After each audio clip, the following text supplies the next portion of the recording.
Nick Savage, Private Eye, have gun will travel. Hey, this is George Reed. How's your old Floyds of London this year? If you read the Wall Street Journal... What? What? Nothing. Well, according to the financial reports, the leading insurance companies are doing better than ever. And I'm proud to say that Floyd's of England is among the leaders. Oh, Does so that answer your question? congratulations. You're going to take me out to dinner, right, on your brand new bonus. Is that it? I'm up for that. I got a couple girls we can meet. No such... Listen, you'll get far more than a free meal out of this. And you are available, all right? What are you talking about? I have a problem, a rather unusual one. Have you ever handed me a problem that wasn't unusual? Of course I... Of course not. Well, I fully realize you're somewhat averse to acting as a bodyguard. George... I assure you, this situation is somewhat unusual. Therefore... Doesn't change my feeling about these bodyguard gigs. At least come over here and talk about it, will you? Oh, sure, if you're willing to pay my taxi fare. For nothing, eh? That's right. We'll see. Oh, yeah, we'll see. Another day, another dollar.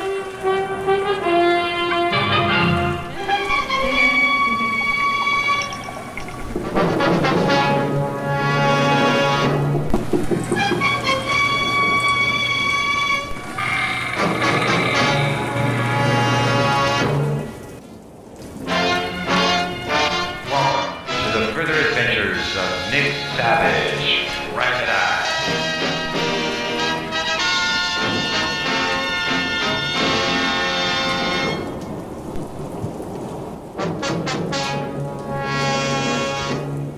Another day, another case.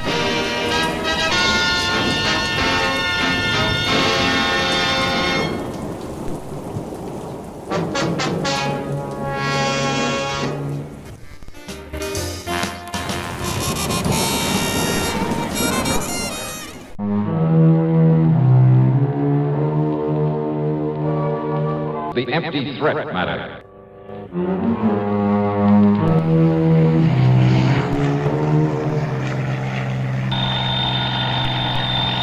Nick Savage, Private Eye, have gun will travel. Hey, this is George. The first thing I did, I went out and got a bunch of traveler's checks. Headed to Hartford, Connecticut for the Lloyds of England. Sit down.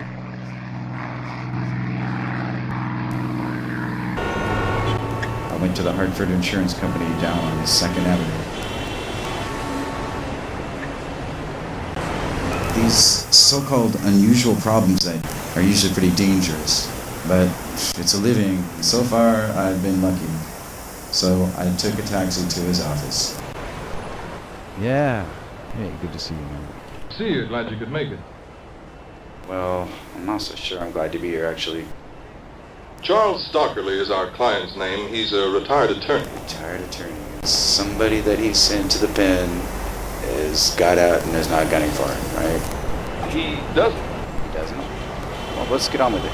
Man, well, I mean, he has no regular address. It's like this. Stockerly had a highly successful career right here in Hartford. Okay. Married, brought up a couple of adopted youngsters. All in all, managed to live the good life. Except perhaps for the fact he worked too much. Join the crowd. Now, mind you, I don't mean to imply that he ever went off his rocker, but when his beloved wife died a couple of years ago, and with that worthless, hateful son of his still around to worry him... The doctor, you say? Yes, both young Andrew and his married sister Joyce. She's a wonderful girl, by the way. So what about it? Nothing, I simply mentioned them in passing. The point is, Mr. Stockerly has quite a bit of insurance, which is why he didn't hesitate to contact me. Mind if I help myself to a drink? You kind of pushed that word apparent. When he first told me about this thing, considering his extremely upset and nervous condition, well, frankly, I didn't take him too seriously. How old is he? In his early 60s. But now, apparently, and I use that word again, these threats have become very real, which is why he's been running away. Running away? How? Well, I told you he has no permanent address. Now that he's demanded your protection, that you stop whoever is trying to kill him, if somebody really is. All right, where is he, George? At the moment, in Tahiti. Tahiti? Tahiti? Yes, living in the seaport town of Papeete. Papeete. Well? George, I don't want this job, Now, but I'll take it. For one reason. yes? All my life, I've dreamed about someday seeing Tahiti and those beautiful girls.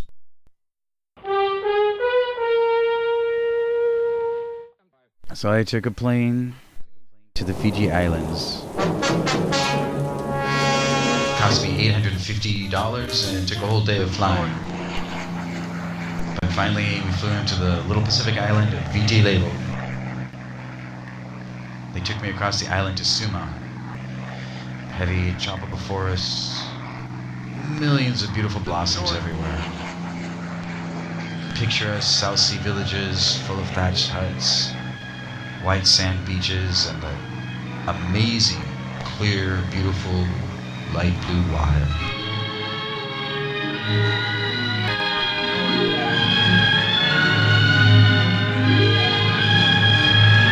Sumo was another flight, a flying boat. A lot of travel time, a lot of money, but it was certainly worth it.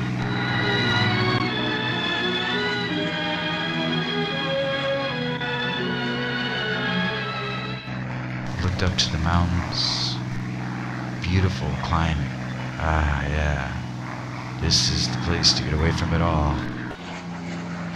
If it sounds nice, you want to go there, just remember, you may not want to come back. It's the one place I found where I could completely relax.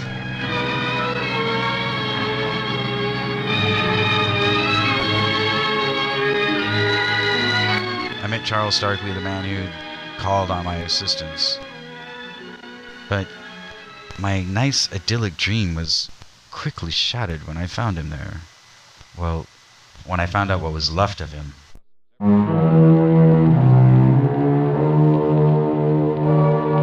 The Empty Threat Matter.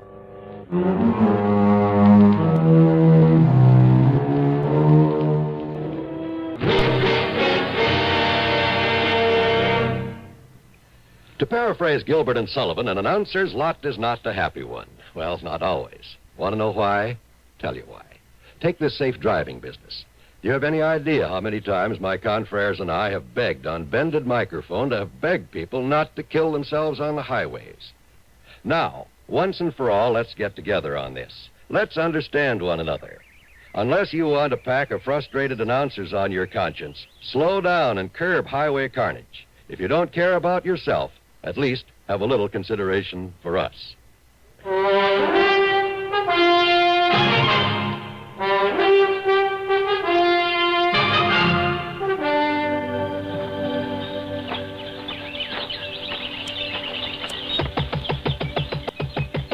Mr. Stockley?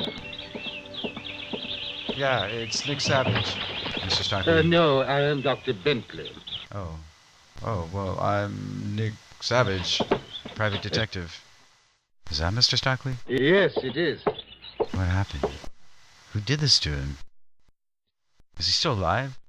He is resting as a result of a sedative I've given him. What happened to him, Doctor? He was up on the side of Ka Arbu Mountain gathering flowers on a long and treacherous ledge when he noticed someone following him very furtively. Really? Apparently this someone is in hiding. Go on. Mr. Stockley realized it was someone there with no good intent. But as he sought to escape, stepping gingerly and carefully along the rim of the ledge, he isn't certain exactly what happened. He's quite sure he didn't slip. Rather that he was shoved by this, someone from behind a bush. He fell about 60 feet down through the tangled brush and remained there overnight. Now, if one of the natives hadn't found him early this afternoon... He isn't sure he was pushed off there? If it weren't for his exhaustion, and, of course, the sedative I have given him, he would have fled this island immediately. You see, he's a very nervous and, I might say, apprehensive man. Look, do you know of anybody that might want to harm him? Oh, certainly not, sir. Mr. Stockley, in spite of his nervous affliction, a constant kind of fear. Yeah, I know the type. Why, he is one of the most highly regarded... Well, I am certain that no one, white or native... Yeah, okay. Now, how long do you think he'll sleep? Oh, until sometime late tomorrow morning. Just plunk down right here. Yeah? Tell me, do you think that he is possibly in danger from someone? Maybe. We'll see. That's my job to find out.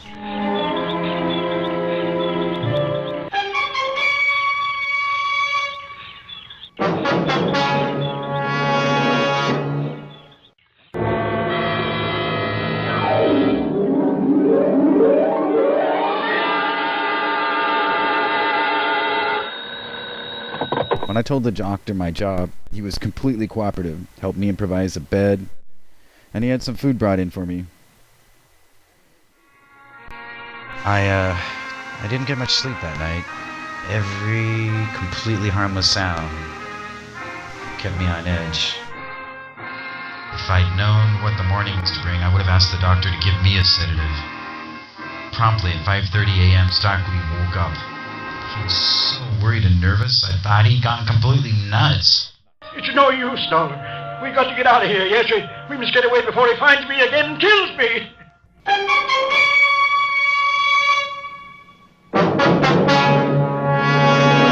So he left on the morning plane. But it wasn't until he changed at Suva and finally started that long leg of our flight across the Pacific towards San Francisco that he finally calmed down long enough to tell me what it was all about. After a lot of irrelevant chatter about his family and a few stiff drinks. The death of my darling wife back in 1958 upset me terribly. I confess I became a nervous wreck. Temporarily, that is. If it hadn't been for our adopted daughter Joyce, a wonderful girl, I'd have lost my mind. What about your adopted son? Was he any help? Andrew? Oh, never. I've given Andrew everything. Too much. Education, money, investments, and to keep him wealthy for life. A bad mistake. He's never done a day's work in his life. More, he's never shown the slightest sign of gratitude or love for his sister. But Joyce, who asked for nothing in all her life, who worked to train herself, to support herself, is now married to a fine young man. Has been nothing but a joy and comfort to me. So worried about about threats. Threats? Yes. Yeah, the threats. They've been more than that. They've been attempts upon my life, like the one you nearly witnessed there in Tahiti, where I thought I'd finally found safety. From who? From whom? From whom? Home in Hartford, when I tried to tell the police, they wouldn't believe me. I suppose perhaps because of my nervous condition, but it must be Harry Linker. What makes you think that? Police say that he's reformed now, that it must be someone else. But I knew he'd come back to kill me, and he has. The threats over the telephone, right after Martha died, as I was about to leave for Europe. And when you left, he stopped bothering you? Stopped. It was in Paris that I heard from him again. It was in Paris that I narrowly escaped being run down on the street, and by an American car. Now, look, Mr. Stockley. I should have known better than to walk the streets there alone at night. But it was there that only the intervention of a Bobby kept me being murdered by him after another warning. But, Mr. Stockley... Mr. Carter, more threats. I found a poisonous reptile in my trunk. In Stockholm, I found the scorpions in my briefcase just in time. Oh, now, please, look here, Mr. Stockley. Every one of those things could have been coincidences. Just coming after me. Please, tell me of my proof food. I'm this sure man... Stockley. There in Tahiti. Yes. Look, coincidence. So please, until we have some proof this man Linker is chasing you around. The doctor told me that unless I am able to stop this mad flight, I'll kill myself. Perhaps even deliberately. What'll I do? Where can I go? Right now, we're heading back to the United States. What if he's following us? Then maybe we'll find some proof against him. Proof? By having me killed? Look, you better take another of those pills the doctor left for you. And you'll stay awake to protect me? Yes. I promise. Coincidence? Sure it was. There at the San Francisco airport, when the baggage cart got out of control and almost hit him. Anyway, I tried to hold his hand for the rest of the trip to Seattle. Then I jumped in my car, went straight to my apartment, gave him my key so he could go upstairs and wait for me while I parked the car. I went up the stairs and opened the door. There we are, all set. Aren't you going to lock the door, Mr. Please, don't worry about it. Let's run the catch. Hey, did you pull down all those shades? Of course I did. Look, as I told you on the phone, until we get some proof that this... whatever. You know. There, this place looks a little more cheerful. What the... Holy... There, you see? Down. Stockley. What's the matter with you? Get away from that window. He thinks you were me. Oh, no, please, listen. That must have been some kid with a little 22. Oops. Yeah, stay down. Now, do you believe me? Yeah. You got a good point there. Yeah, you got a point.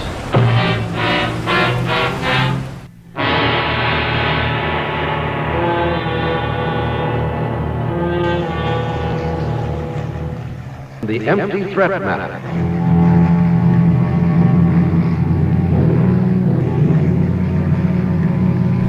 Nick Savage, Private Eye. He'll sleep a little while now. Good. But listen. Yeah, Bill? Did you hear him? You know, he's not kidding. This old coot's gonna take the leap unless we can... Suicide? Wouldn't put it one bit beyond him. Believe me. This whole business has him in pretty bad shape. Oh, that just doesn't make sense, Bill.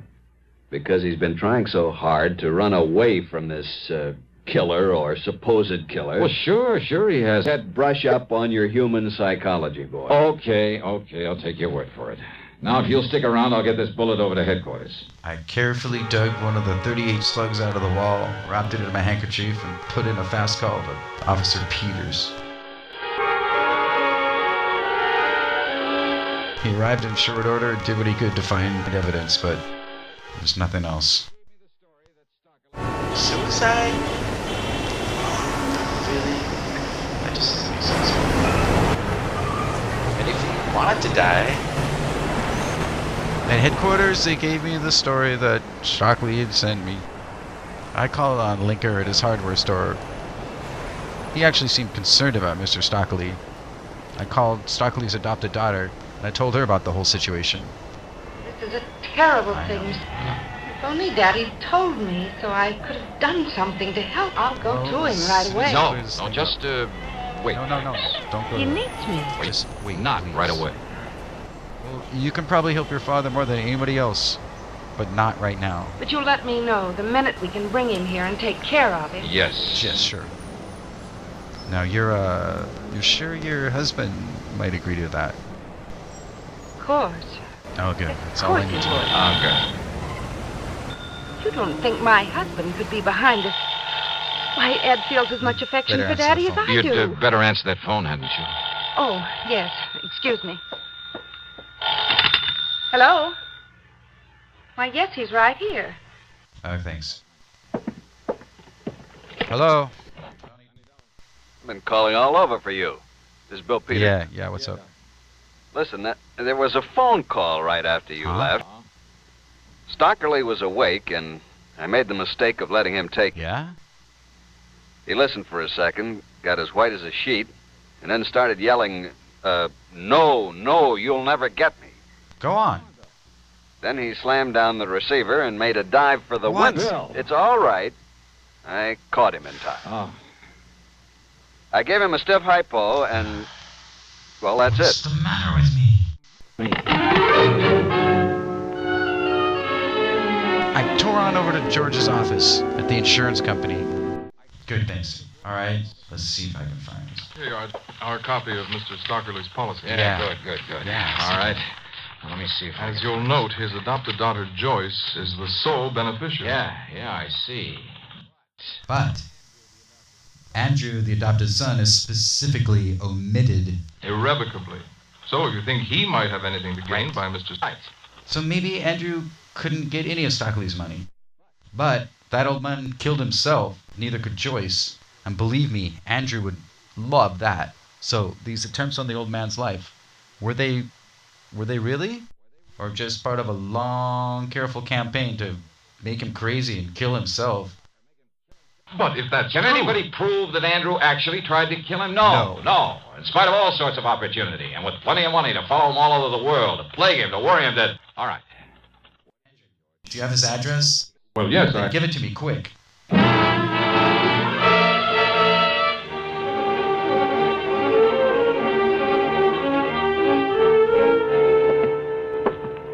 Travel stickers, huh? On all this luggage. From all the places Mr. Stockley has been. Yes, I suppose I should have taken them off my luggage. Mm-hmm. They are going to hang you, Andrew.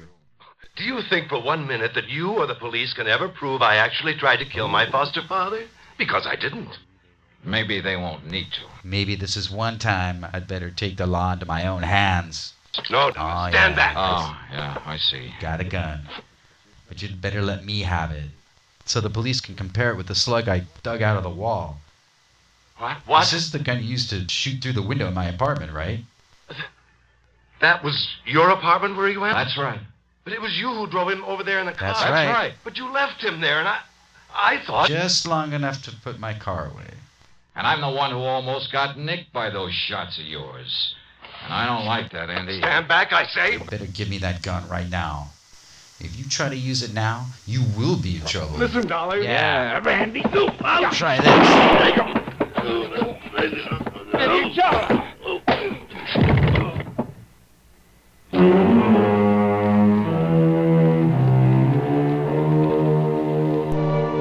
All I hope is that they lock that guy up for the rest of his life, and that somehow Joyce and her husband can put the poor old man back to normal. But I made $2,500, so what the hell?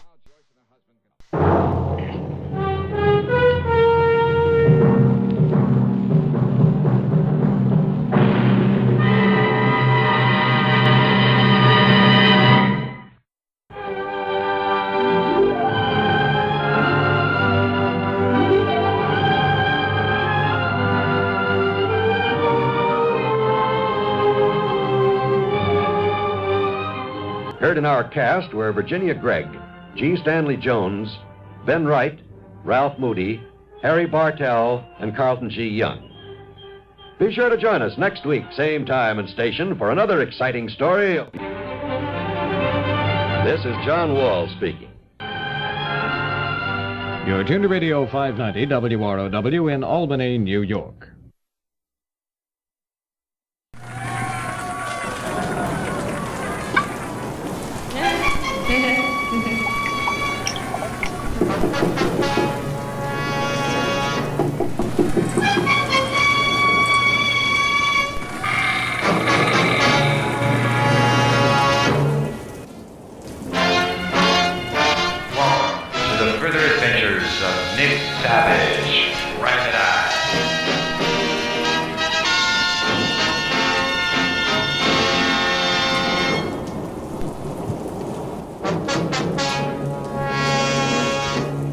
Another day, another case.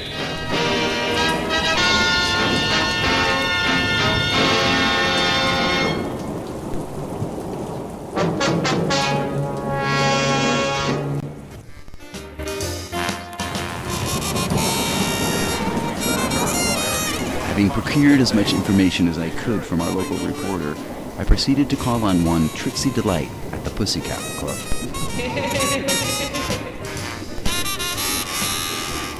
To my utter delight, she was dancing as I entered the bar.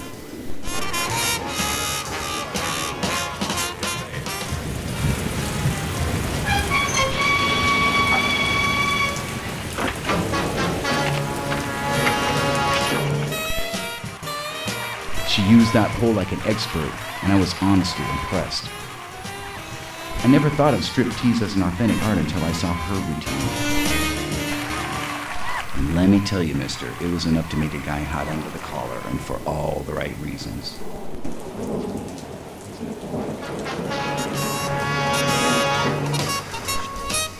She wore a sort of bunny costume.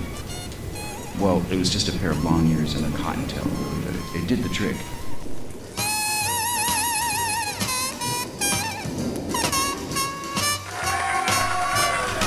She graciously gathered up the bills and stuck them into her gold lame bra.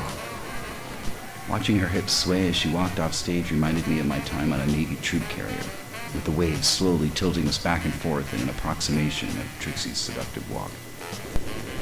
I had to keep reminding myself that she was a mob mom. Just being seen with her could get us both whacked. But I went ahead and knocked on her dressing room door after the performance, just hoping that Romano's thugs wouldn't report my visit to the big boss. Take a look around.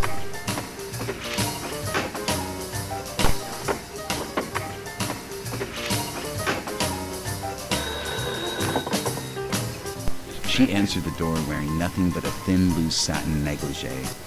I looked her up and down and liked what I saw, but this time, I kept to the business at hand. What the hell are you doing here? You must be completely bonkers to be seen here with me. Are you nuts? Well, baby, maybe I'm just nuts about you. I doubt it.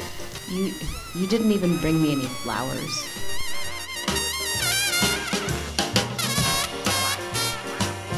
I assured her that my oversight was not out of impoliteness, but because I just didn't want to seem too obvious.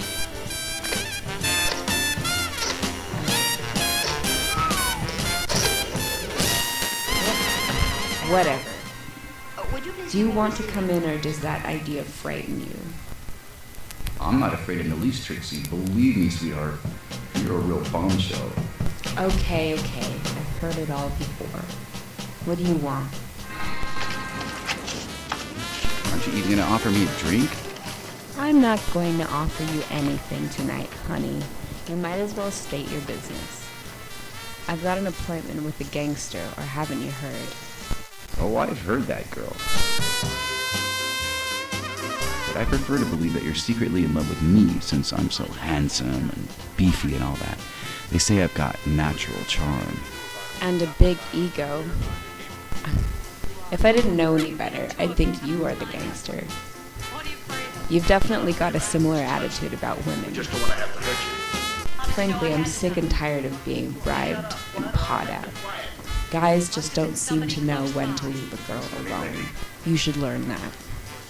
Well, why would I want to leave you alone when you're just dying to see me, baby? That would be cruel and unusual. Really? Is that your line today? Cruel and unusual?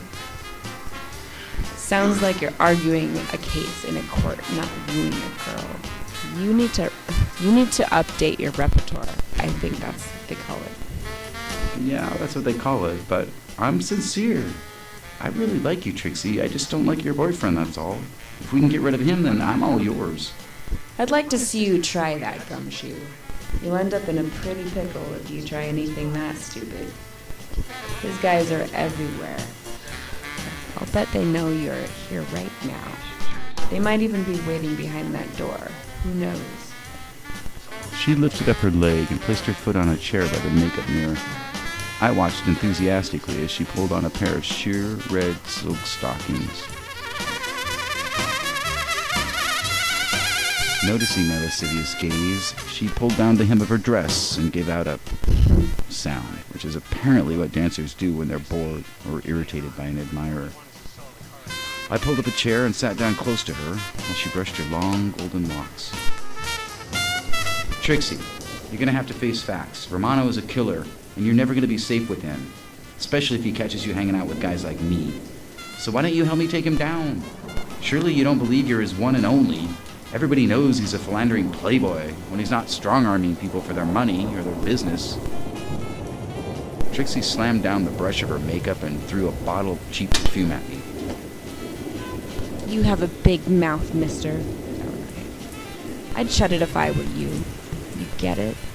My thing with Tony is our business and no one else's. Do I make myself clear? Shut your filthy mouth, or I'll call Tony now and tell him you're here. I could see that I'd pushed her a little too far. If I was going to get any help from her, I'd have to try a softer approach. Okay, baby, you got every right to kick me out of here. I'm a bad boy, I admit it. But then I think you actually like that a lot. Tell me truthfully that you don't find me interesting in some way. Are you trying to seduce me, Nick? Because if you are, you're doing a really lousy job. Why don't you go study your lines and come back when you're ready to take on a tigress like me? Until then, butt out and leave us alone.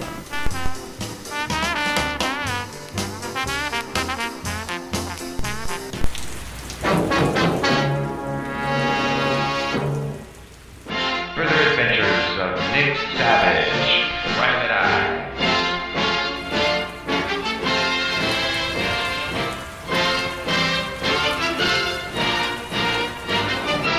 You've been listening to the further adventures of Nick Savage, Private Eye. Produced, written, and performed by Mark Taylor-Canfield.